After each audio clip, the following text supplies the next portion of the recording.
গরুর মাংস রান্না করে ফেলেছি, এখন রুটি সেঁকে নিচ্ছি।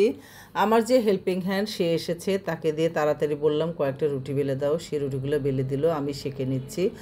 আর রুটিগুলো শেষ হতেই পাশের চুলায় আমি আলু বেগুনের ভাজি বানাবো, তাকে বললাম তাড়াতাড়ি কাটো, সে আলু আগে কেটে দিল, পেঁয়াজ কাঁচামরিচ একসাথে, আলু বেগুন আর সাথে কাঁচামরিচ দিয়ে দিলাম, পেঁয়াজ আর দিয়ে দিলাম হলুদ লবণ পরিমাণ মতো দিয়ে সুন্দর করে ভেজে নিব। লাল লাল যখন হবে তখন দেব বেগুন।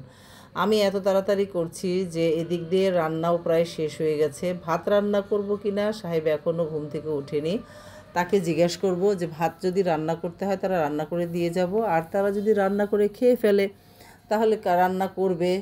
আর যে আমার হেল্পিং হ্যান্ড তাকে বললাম আমি একদিন থাকবো না, তুমি এসে পরের দিন একটু মিষ্টি কুমড়া ভাজি করে দিবা আর ভাত রান্না করে দিবা, কারণ গরুর মাংস আমি অনেকগুলো রান্না করে রেখেছি, এগুলাতেই তাদের হয়ে যাবে 2 দিন সুন্দর মতো, বেশি কিছু লাগবে না। আর এই যে বেগুনটা আমি লাল করে নিয়েছি, বেগুনে একটু হালকা হলুদ কাঁচামরিচ দিয়েছি আর লবণ দিয়ে বেগুনটা ভেজে নিচ্ছি। এভাবে বেগুন আলু ভাজি খেলে এত মজা লাগবে, যদি কেউ খেয়ে থাকেন এভাবে তো খেয়েছেন, জানেনই কেমন। আর যদি না খেয়ে থাকেন অবশ্যই এভাবে একবার বানাবেন। আলু আলাদা লাল করে নেবেন, মানে ভেজে নেবেন যখনই সিদ্ধ প্রায় হয়ে যাবে, আর এই যে বেগুনটা আলাদা একটু ফ্রাই প্যানে ভেজে নিয়ে বাস দুটো আবার একসাথে করে দিতে হবে। এই যে লাল লাল কিন্তু একদমই হয়ে গেছে, তেলটা আমি সবগুলো দিব না, বেশি তেল দিলে একদম তেল তেলা হয়ে যাবে, এর জন্য তেলটা আমি সাইড করে নিয়ে পরে বেগুনগুলো দিয়ে দিচ্ছি। বেগুনগুলো একদম আলুতে দিতে আলুও নরম হয়ে গেছে, আর একদম উপরে দিয়ে দিলাম, বাস এই যে দেখেন কত কালারফুল হয়েছে, এত সুন্দর হয়েছিল এই ভাজিটা, খেতে তো খুবই মজা হয়েছিল। পরে অবশ্য জেনেছি আমি তো এভাবেই রান্না করে বাস শেষ করব আর তাড়াতাড়ি রেডি হয়ে নিচ্ছি। বাস বেগুন ভাজি হয়ে গেছে, আমি এখন গোসল করব, গোসল করে রেডি। এদিকে তো লাবণী চলে এসেছে, যে তাড়াতাড়ি আমিও তাড়াতাড়ি সব কাজ করে নিচ্ছি। আমার বেগুন ভাজি একদম ফাইনাল, গরুর মাংস হয়ে গেছে, রুটি বানিয়ে ফেলেছি, বাস তারা নাস্তা খাবে, আর দুপুরে যদি ভাত খায় তারা রান্না করে খাবে। ভাতটা আমি রান্না করলাম না, কিছু আম কেটে নিলাম, এই যে আম কেটে নিয়েছি, নিয়ে কিছু আম খাবো। এই গরমের ভিতরে আম খেতেও ভালো লাগে কিন্তু, যতই গরম লাগুক। আর এই যে আমি আর লাবণী এই যে রিকশায় চেপে উঠেছি আর জ্যামে বসে আছি, এত জ্যাম আর এত গরম, আহারে কিভাবে যে গ্রামে যাব এই ভেবে পাচ্ছি না। রাস্তায় এত জ্যাম দিনের বেলায়, মানে দুপুর ওর বেলাই একদম, আমরা বের হয়েছি প্রায় 1টার দিকে, বেলা 1টা হয়ে গেছে সব কিছু করতে করতে। আর এই তো আমরা যাচ্ছি আর জ্যামে আটকে আছি, কখন যে যাব। এই রাস্তাটা একদম ভাঙাচোরা ছিল, এখন কত সুন্দর হয়ে গেছে।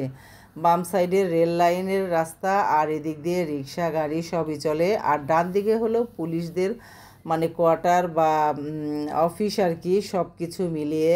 আর এই যে এই রাস্তাটা কি যে সুন্দর, একদম পরিষ্কার দেখা যাচ্ছে, এত ভালো লাগলো যে রাস্তাটা এত সুন্দর হয়েছে। অনেক দিন পর্যন্ত এই রাস্তাটা একদম ভাঙাচোরা নষ্ট হয়েছিল, এই পথে আসাই যায় নাই। আর আমার তো অনেক ভালো লাগলো এই রাস্তা দিয়ে আসতে।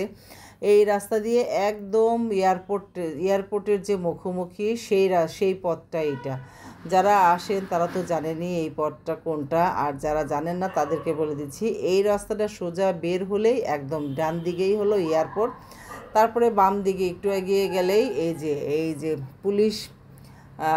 পুলিশ ফাঁড়ি যেটা বলে আর কি, এটা ডান দিকেই পুলিশ ফাঁড়িটা রাস্তাটা, আর এই যে এয়ারপোর্টের রাস্তা, এই যে ওভারব্রিজ, এদিক দিয়ে গেলেই বাম দিকে সামনে পড়বে হাজি ক্যাম্প। আর একদম পুরা আমরা চলে এসেছি এখান থেকে গাবতলী থেকে আমরা এই যে হেমায়েতপুরের পথে যাচ্ছি।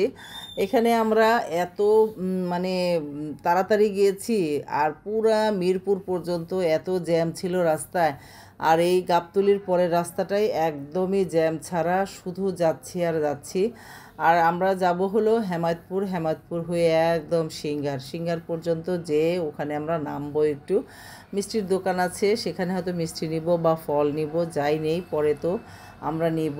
আর এই যে চলে যাচ্ছি, এত ভালো লাগছে গ্রামের পথে, রাস্তা শুধু যাচ্ছে আর এত সবুজ, কারণ বৃষ্টি হয়েছে, এত বৃষ্টি হয়ে পুরো মানে চতুর্দিক সব কিছু একদম ঘন সবুজে পরিণত হয়েছে, আর এত ভালো লাগছে, আর বাতাসটা এত ঠান্ডা লাগছে, শুধু ভালোই লাগছে গ্রামের পথে যেতে। এই যে এত সুন্দর রাস্তা, চারপাশে গাছ আর গাছ, সবুজ আর সবুজ, খুবই উপভোগ করছি। আর আমরা দুজন তো যাচ্ছি বাতাস খেতে খেতে, অনেক ভালো লাগলো।